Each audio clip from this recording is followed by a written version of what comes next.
On the Supreme Court, the conservative majority is moving fast and breaking precedent. In the lower courts, unseen forces quietly foment a revolution. We Don't Talk About Leonard, a series from On the Media and ProPublica, explores the money and influence behind the takeover of America's courts and the man at the center of it all. On this week's On the Media from WNYC. Find On the Media wherever you get your podcasts.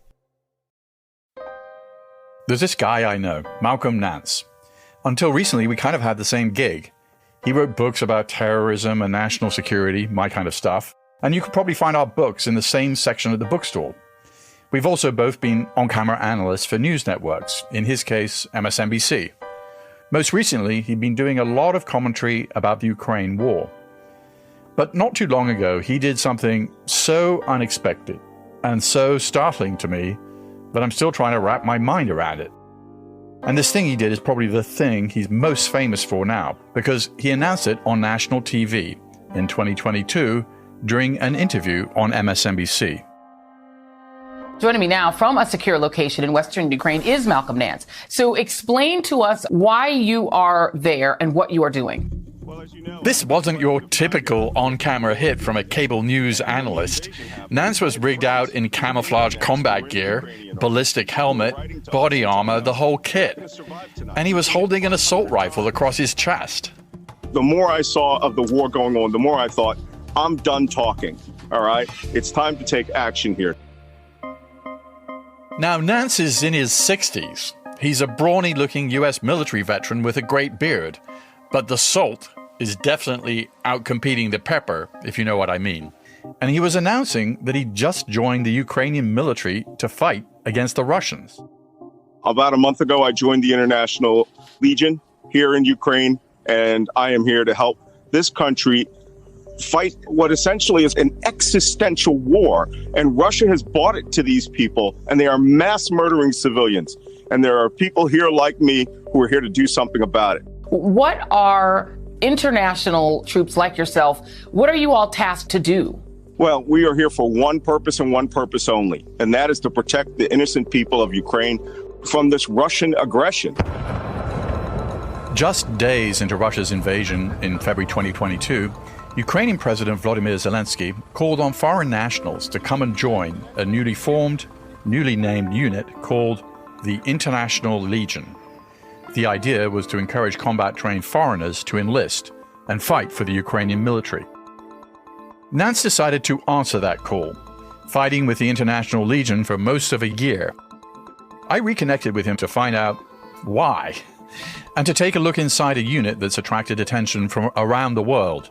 Attention from fans, excited by the Legion's heroic mission, and attention from critics, worried that missteps by foreign fighters in Ukraine are undermining the war effort.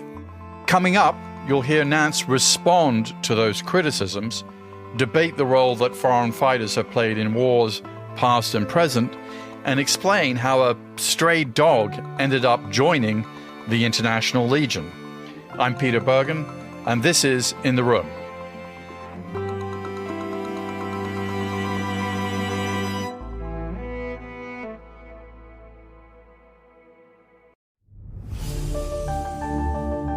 Just a quick note before we get into the story. I hope you'll go to audible.com/news, where you'll find my recommendations for other news, journalism, and non-fiction listening. That's audible.com/news. Now, let's get back to the show.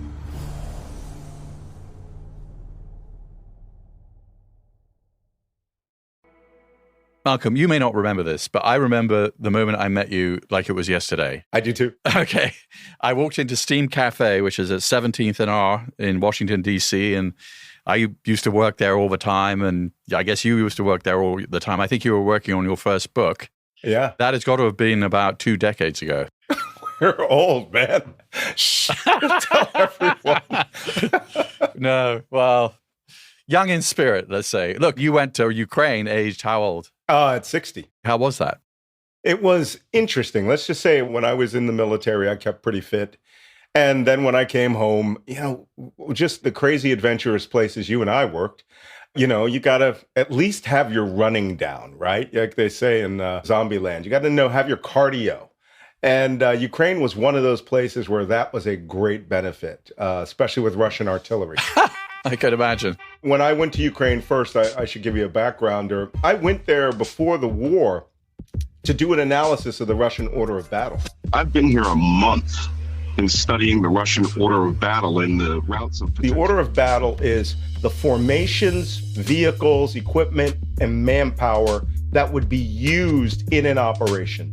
I was drafting that up for at the time I had a think tank, which now I've abandoned, the Terror Asymmetrics Project. One thing I realized was the media had been missing a very large story, and that was there was a Ukrainian army, and they knew how to fight, and they were very experienced and very well led. And so for about 3 weeks, I was pulling my hair out on MSNBC going, hey, this invasion is not going to go the way that you think it's going to go. There's going to be a war here, a real straight up fighting war. I flew out of Ukraine on the last Lufthansa flight a few hours before the Russian cruise missiles started. I landed in Dublin. It was about an hour, Z-1 hour. And, I was watching Putin's speech. On February 24, 2022, the Russian president made a televised speech kicking off a special military operation in Ukraine. His tone was weirdly subdued, given that he was announcing the biggest invasion Europe had seen since World War II. Putin called on Ukrainian forces to lay down their weapons and go home. As soon as I saw this speech, I go, they're already launching missiles. I thought about it on my flight back from Dublin, where I landed. And I said, there's no way I'm going to be able to do this as a news media person, as a commentator. I can't look myself in the mirror. And later on, I heard this message from a friend of mine. He goes, hey, our mutual friend in Avdiivka called this morning to say goodbye.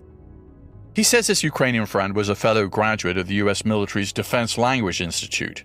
She was in Avdiivka, a city of about 30,000 people in the Donbass region in eastern Ukraine. It sat right on the front line. And I was like, what do you mean? I'm not processing it, right? And he goes, she's going to die today. She said the assault is on. They're preparing for a final onslaught. They're going to die. And I said, that's it. I'm not going to allow this. And I just thought, if there's anything I can do, I'm going to do it.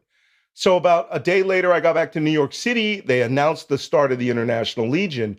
I have a weapons locker. I have an equipment locker. I emptied everything from all of my previous wars. Had all of my uniforms ready, helmet, body armor, thermal optics, lasers, everything, and just prepped to go back to Ukraine.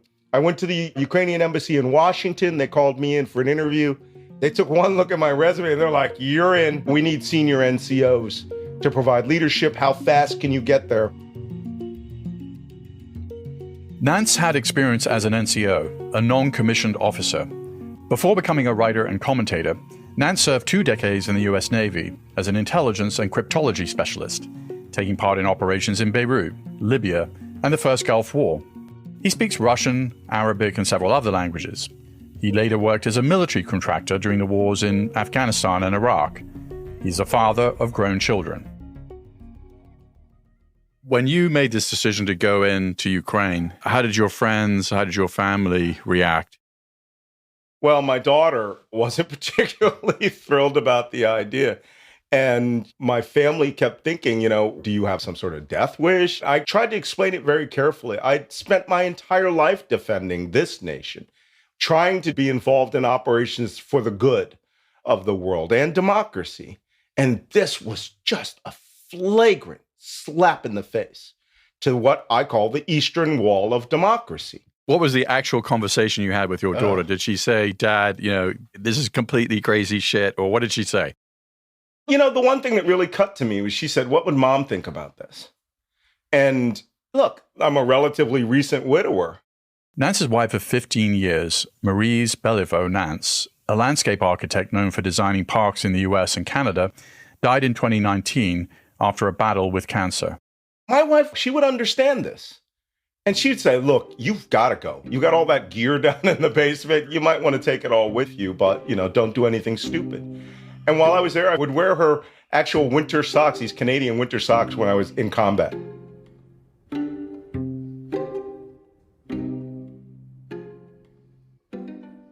the name the International Legion evokes both the French Foreign Legion and also the international brigades who fought against the fascists during the Spanish Civil War. Do you think that name was intentional? How did it come about?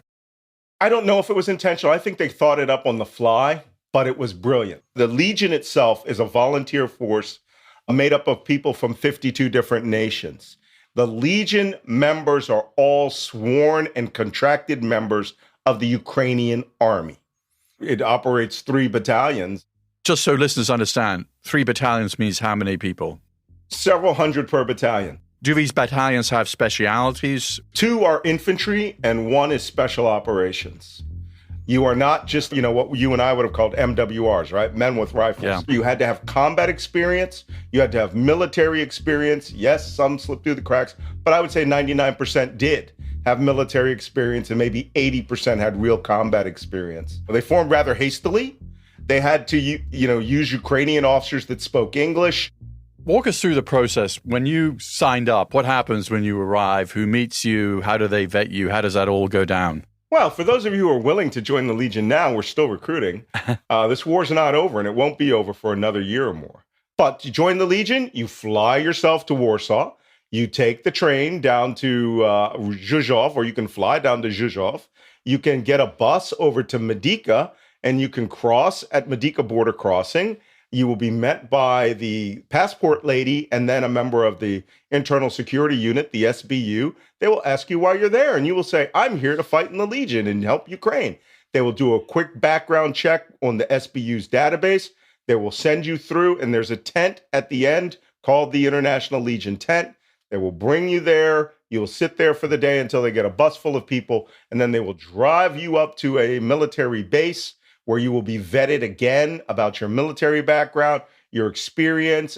Now we actually send a background check out to Europol and Interpol so that if there are any red notices on you or the FBI wants you, we unfortunately had an idiot. We had a guy who was wanted in the United States for 2 homicides. When I found he was in the Legion, I made sure he got kicked out of the Legion the same day. After background vetting, Nance said International Legion recruits are issued gear and go through some training to supplement their skills. To kill Russian by your rifle. Is it clear? Yes. For Nance, it was learning to shoot shoulder-fired anti-tank missiles known as javelins. And when I went to javelin school, the javelin instructor had these Ukrainian BDUs, battle dress uniform, that was like almost faded white. And he wore his hat in this U.S. Army Ranger style. And I was like, this is the oldest instructor in Ukraine, right? This guy looks like a U.S. Army Master Sergeant. He walks like a U.S. Army Master Sergeant. This guy had, at the time that I went through the course, which was in April, his students had almost 500 javelin kills. All right, one guy, his students, and they were reporting back and giving them lessons learned. And I was like, man, this guy is like the saltiest guy in Ukraine, but he typifies the future of the Ukrainian army. U.S. NATO trained, a man that is master of his craft, and his craft was killing tanks. This is the most experienced ground combat army in the world right now. But Nance says the training period didn't last long. They put you through training, assign you to a battalion. You will usually move very quickly out to the Kharkiv front and get your introduction to Artillery 101. Russian artillery, tell me about it. Russian artillery was my full-time job. Avoiding it and detecting it. Oh, avoiding it was everyone's job. Believe me, I had been in Lebanon when I was a young sailor in 1983, and I'd seen these multiple rocket launch attacks. And, being on the tail end of those was interesting, but nothing like what was going on in Ukraine. This was Soviet-level World War II amounts of solid steel flying through the air with the intent to throw shrapnel through your body and rip you to pieces. So when do you know your number is up? Is it when you can't hear it? It's very true. I've been pretty close, within 100 meters. It was helmets down, body down. Were you frightened? Oh, yeah. What was the closest of the close calls? So I was actually at a headquarters, and we had a 203 millimeter cannon that flew a shell 36 kilometers to directly hit us. Direct hit on our headquarters at 4 a.m. And the first round hit us. It smashed everything. And I said, this is bad. And as soon as I got up, I started shouting for everyone, put your helmet and your armor on. And by the time I got up, put my helmet and armor on, the second round hit us. Direct hit. I mean, blew through 3 floors of concrete, smashed, things were flying everywhere. And my first comment was, well, this isn't good. No one got killed, but literally everything in that building flew past my head. Wounded a couple of guys, set the building on fire. You know, this is the equivalent of a 8-inch naval gun, like we were shooting at Iwo Jima. You know, nothing's worse than something coming out of the sky and just rocking your world while you're trying to get a cup of coffee. Were you talking to your daughter during this time period and giving her updates, or what were you doing in terms of communicating with your family? I didn't tell her a thing. Which, you crazy? So are Ukrainian officers issuing orders? How does that work? Yeah, each battalion is led by a Ukrainian officer. Each team or platoon is led by a Ukrainian officer. Then the sub-platoons are led by Western sergeants who have the rank of sergeant. And then below that, you have squads and fire teams that are all Westerners. You said 52 nationalities, so how is everybody communicating? The official language is English. We prefer to take people with English. In my special operations platoon, we had 12 Colombians. And when we formed that team, I had to teach in 4 languages. I had to teach in Spanish, English, French, and Italian. What was a typical day like for you, if there was one? When I was with 1st Battalion, I would get up around 3:34 a.m. and find out what the situation of the battlefront was. I would start going through intelligence reports. Usually around 4 to 5 a.m., we would get our first major heavy shells of the day. But mostly I would get my people together, weapons and equipments checks, always first thing in the morning. Then, dealing with whatever the situation of the day is. That changed when I went into special operations. Was constant, checking your equipment, planning operations, studying where the Russians were. We usually operated 5 to 10 kilometers behind their lines. So working our infiltration routes, there's no helicopters coming for you. There's no inserting by fast rope. You have to patrol in. If you make contact, it's going to suck. We had a lot of reconnaissance missions where they were like, do not get into a fight, because all you're going to have is about 10 rounds of artillery support. It wasn't always firefights. One day I was laying in these bushes and these rockets came zooming over us, missed us by about 200 meters. And out of nowhere, in 3 bounds, comes a black dog that literally jumped into my arms while I'm laying there. And it was so weird. I took my phone out and took a photograph of it, and the dog would not leave us. So we brought him back all the way from behind enemy lines, and he now is in our headquarters. Was any of this fun? Oh, everyone lies about this question. Oh, it was reams of fun. One moment that Nance particularly savored came during a Ukrainian counteroffensive in the northeastern Kharkiv region in September 2022. Okay, this is a good story. We had spent weeks training for this mission, prepping for this mission. Expecting a Ukrainian offensive down south, Russia had reinforced its positions there. When the real attack came, it concentrated on the northeast and overwhelmed the Russian army's undermanned lines. By one estimate, Ukrainian forces recaptured 2,500 square kilometers of territory in the Kharkiv region in the early days of September. The Washington Post described parts of that battle as a stunning rout for Russia. Nance says his International Legion infantry unit was initially tasked with holding a position far ahead of Ukrainian heavy artillery. But Ukrainian forces moved so quickly into Russian-held territory that Nance said the big guns unexpectedly caught up with the frontline ground troops. The Russian line collapsed so fast between 6 a.m. and about 10 a.m. that they were bringing artillery, just running it up as fast as they could, up to the actual line of kickoff. And now our tanks and mechanized infantry was pushing through. and bypassing us, which was the furthest edge of the battlefront. We sat there in this old bunker that faced the Russian positions that were about 2 kilometers away. And suddenly, mechanized self-propelled artillery rolled right up to our position. Nance said it was a 27-ton self-propelled howitzer. That's a tracked vehicle with a gun turret that looks a lot like a tank, but it wears thinner armor and carries a much bigger cannon. Because of that, artillery pieces like this more typically fire from protected positions many miles back from the front lines. And we thought, they're supposed to be 20 kilometers that way. Why is this artillery piece here? We are literally the zero line. We're the forward edge of the battle area. And we're like, where'd this artillery come from? So Nance whipped out his phone and filmed a video of himself while the cannon fired over his shoulder. There you go. What now, bitches? Shit's coming down. Nance says he later got permission to post the video on social media, and that's where Russian TV found it and broadcast it, falsely claiming it was evidence of NATO troops fighting on the ground. They portrayed this as, this is a NATO officer who is here fighting Russian forces. Here he is, black, speaks English, shooting a NATO artillery piece behind him. It was laughable, but I don't know who they're trying to convince. Are they trying to convince some little old lady in Petropavlovsk that, big bad black NATO officers are there? Because if NATO was actually there, there would be no Russian army. They would cut through them like a scythe in a matter of a week. Negative attention isn't just coming from Russia.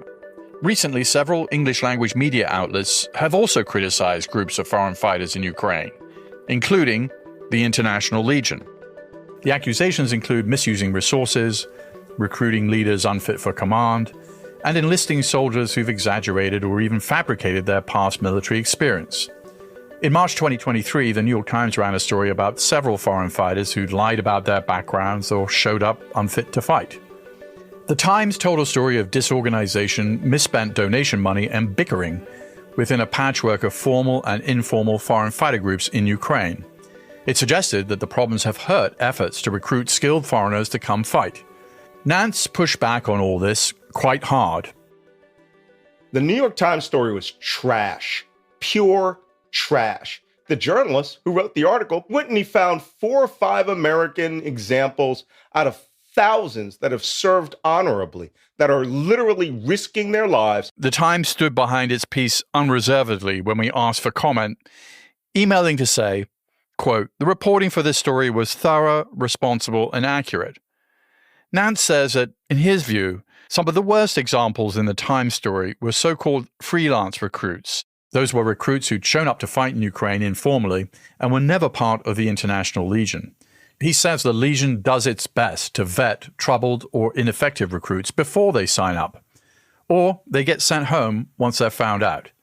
He says that's eventually what happened with an underqualified, unreliable American who was mentioned in the Times story and who later defected to Russia. He was mentally ill. He broke when he was on the line. He should have been put out the Legion much earlier. He remained in country, fought with another militia unit, and then left Ukraine voluntarily, legally, and then went to Russia, claiming he's a super spy. This guy was not a super spy, all right? This guy was a moron, and he's some FSB's officer's problem, not mine. But you know what they didn't write about? They didn't write about any of the now 30 Legionnaires that were killed in combat, including that very day that article came out. Nance says the man who died at that time was a close friend of his. My team leader, Ghost, Polish Special Forces officer, been in Ukraine 5 years, he was killed that day. His motto when you would join that team, he'd sit you down and he'd go, "Malcolm, there is only one way." And he'd hold his finger up like there's only one way to Valhalla. And he would point upwards. And he would say, "You want to go to Valhalla, you got to die." That guy's combat philosophy was, we make contact, we throw everything at them. He's an incredible commander. There are people who are risking their lives here. And the New York Times thought that high school level gossip was what the American public needed above the fold on page 1. There are a lot of stories to write about in Ukraine. That wasn't one of them. It's an insult to what's actually happening out there. But what exact role the International Legion will end up playing in the war happening out there remains to be seen. There's no doubting the bravery of Americans and other foreigners putting their lives on the line in Ukraine, but there can be unintended consequences of Americans fighting in foreign wars that the US military is not fighting itself. They're not part of a formal US military structure with its rules, norms, and laws. And sometimes this kind of volunteerism can get really tricky. Take the case of Ali Mohammed, a US Army sergeant who instructed Special Forces soldiers at Fort Bragg during the 1980s. Mohammed would use his army leave to fight alongside jihadists battling the Soviets in Afghanistan. Secretly, he was also training some of those jihadists, including a crew led by a guy named Osama bin Laden. Mohammed later pleaded guilty to providing information that helped bin Laden orchestrate the 1998 terrorist bombings of 2 US embassies in Africa. Picking your own side in a war that's happening today can put you on the wrong side of a war America ends up fighting tomorrow. And if you're an American citizen, picking your own side in a war can, in some cases, also be illegal. There's a law called the Neutrality Act of 1794, which says Americans are not supposed to join in overseas conflicts where the United States is not officially a belligerent. There's not a person in this planet outside of, someone from academia that, or some obscure guy at State Department that would remember the Neutrality Act of 1794. So I didn't sign a contract until I was in Ukraine proper. I was asked about this before. I know people at State Department. The rules are actually very simple. American citizens are not prohibited from fighting in foreign armies. They just cannot be recruited on American soil. Whatever the criticisms, Nance says that foreign fighters joining in causes outside of their home country will continue to have a role in the wars of today and tomorrow because of the roles that they played in the wars of the past. If we were going to criticize everyone that went overseas to fight in a foreign war, we would not have had a revolution. The Marquis de Lafayette is a good example of that. He came here, bought a ship, bought weapons with him, bought money, and joined Washington's senior staff and became an effective combat commander. Baron von Steuben, an officer in the Prussian army, did come to Valley Forge and create a disciplined force and created the basis of what we call today Training and Doctrine Command. We've had an American Civil War where thousands of German immigrants fought for the North. And something that's close and dear to my heart, my grandfather and his brother fought in World War I, and before they arrived, there was an American fighting there by the name of Bullard.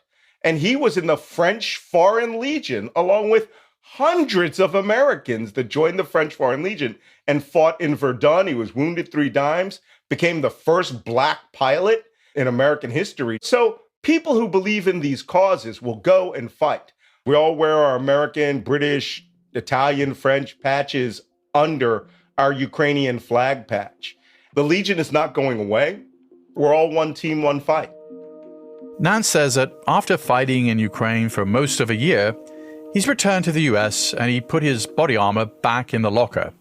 He says his work for the International Legion now focuses on raising awareness and raising money.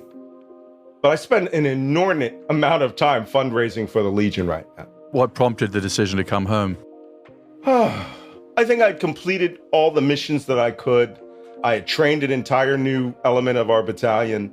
I could feel my immunity was wearing off and my mortality was creeping in. And also I wanted to do something at a higher level. I'm trying to help our government understand just how critical this battle is. I will not be writing a book about the Legion. I could. There's a myriad of stories that have happened to me out there, but we'll tell our stories later. I'd rather see this war fought, and I'd rather see my brothers and sisters come home safe. If you're interested in learning more about Malcolm Nance's work, I recommend his book, The Terrorists of Iraq, which is a thorough account of the early years of the insurgency during the Iraq War. In the Room with Peter Bergen is an Audible original, produced by Audible Studios and Fresh Produce Media. This episode was produced by Eric German with help from Luke Cregan. Our executive producer is Alison Craiglow. Katie McMurran is our technical director. Our staff also includes Alexandra Salomon, Laura Tillman, Holly DeMuth, Jamila Huxtable, and Sandy Malera. Theme music is by Joel Picard. Our executive producers for Fresh Produce are Colin Moore, Jason Ross, and Joe Killian. Our head of development is Julian Ambler. Our head of production is Elena Bavietz. Eliza Lambert is our supervising producer. Maureen Traynor is our head of operations. Our production manager is Hermenio Ochoa. Our production coordinator is Henry Koch. And our delivery coordinator is Anna Paula Martinez. Head of Audible Studios, Zola Mashriki.